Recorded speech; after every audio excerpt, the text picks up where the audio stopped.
Shalom, shalom.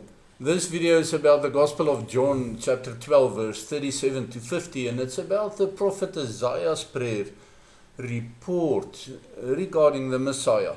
And I'll read the text for you and briefly discuss. But even though he, that refers to Yeshua, had performed so many signs before them, they weren't trusting in him. This was to fulfill the word of Isaiah 53 verse 1, the prophet Isaiah the prophet in 53 verse 1, who said, Adonai, who has believed our report? To whom has the arm of Adonai been revealed? For this reason they could not believe.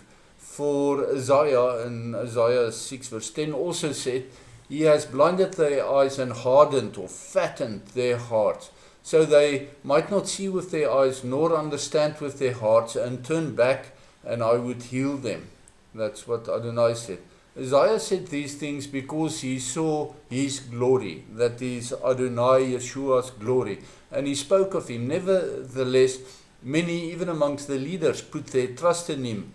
But because of the Pharisees, they were not confessing Yeshua, so they would not be thrown out of the synagogue, with reference to John 12, verse 43, that is, for they loved the glory of men more than the glory of God. Yeshua cried out, Whoever puts trust in me believes not in me alone, but also in the one who sent me. And whoever beholds me beholds the one who sent me. As light I've come into the world, so that everyone who trusts in me should not remain in darkness. If anyone hears my words but does not keep them, I do not judge him, for I came to save the world, not to judge the world. And that needs explaining.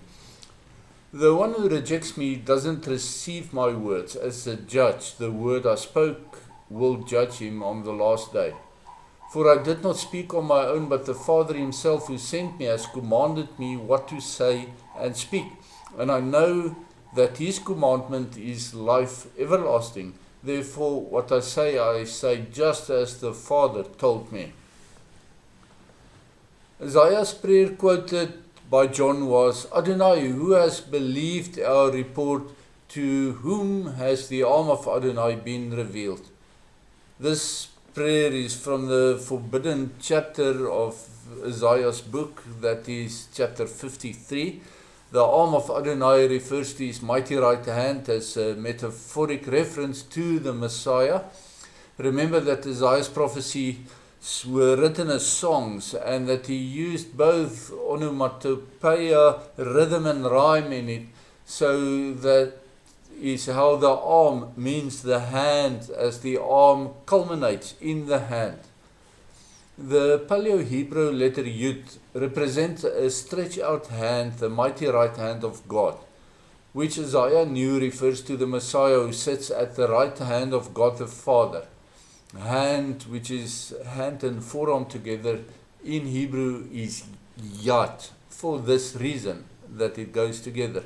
And because the Hebrew letter Yud, the smallest letter, floats higher than the other letters, much like the Holy Spirit floated over the early creation waters, the Messiah is empowered by the Spirit, the anointing oil that flows between the Ancient of Days and his Son, making the three into one, because Adonai, Eloheinu Adonai Echad, God is one. The Hebrew word for arm, referring to the upper arm now, is Zeruah, spelled Zayin Resh Vav Ayin, with letter by letter meaning of covenant head and eye. Yeshua applied Isaiah letter by letter by calling out that people who believed in him and in the Father with their heads and their hearts witness or see both him and the Father in unison, and that those people come into covenant with Elohim.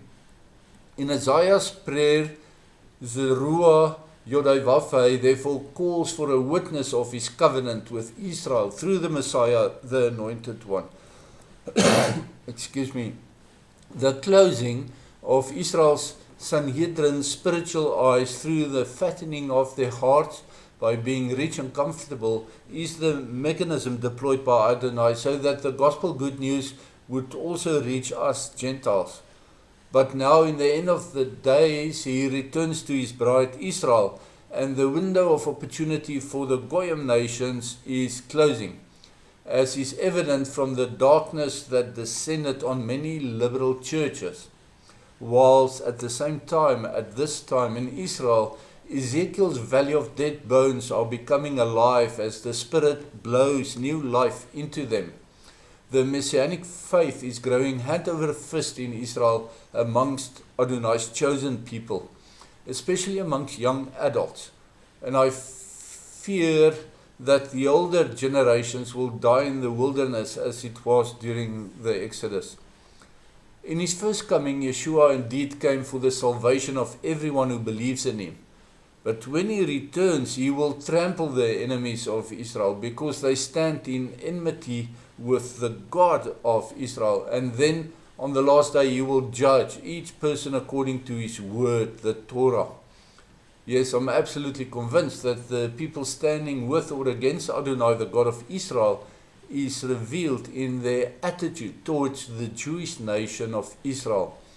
No one can love the one true God and not love his chosen people Israel as well. Each person's attitude towards the Jews reveal where they stand with or against Adonai. Regarding judgment, there's an interesting play between John 12:47 and 48 and what Yeshua previously said in John 9 verse 39. Context again is paramount to understanding that he was not contradicting himself as he is coming to this world as two very different messiahs to also fulfill two very different roles and purposes.